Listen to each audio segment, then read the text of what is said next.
নমস্কার, সবাই কেমন আছেন? আশা করছি সবাই ভালো আছেন, সুস্থ আছেন। আজকে মহাপ্রভুর অধিবাস। অধিবাস কথার অর্থ নিমন্ত্রণ বা আবাহন। কালকে মহাপ্রভুর সামান্য ভোগরাগ করব। মহাপ্রভু যেমন যোগাবে তাই দিয়েই মহাপ্রভুর ভোগরাগ হবে। তো আজকে মহাপ্রভুর তাই অধিবাস করছি। কালকে মহাপ্রভুর মহা অভিষেক হবে, তাই মহাপ্রভুকে সমস্ত বস্তু নিবেদন করছি এবং মহাপ্রভুকে আবাহন করছি নিজ গৃহে। এই দিনেই মহাপ্রভুর আগমন ঘটেছিল আমার গৃহে।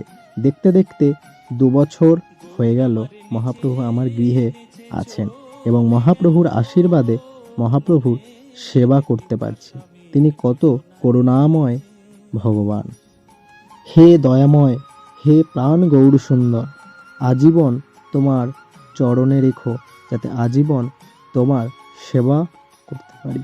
তোমার সেবা করার যোগ্যতা নেই, মন্ত্র জানি না, নিয়ম জানি না, কোনো কিছুই জানি না, অধম অর্বাচীন। তবুও যে তুমি করুণা করে তোমার চরণ সেবার অধিকার দিয়েছ, এই আমার ভাগ্য। সবসময় সবাইকে ভালো রেখো, সুস্থ রেখো এবং তুমিও ভালো থেকো, কেননা তোমার ভক্তরা ভালো থাকলে তুমিও ভালো থাকবে। জয় জয় শ্রী প্রাণ গৌর সুন্দর কি জয়।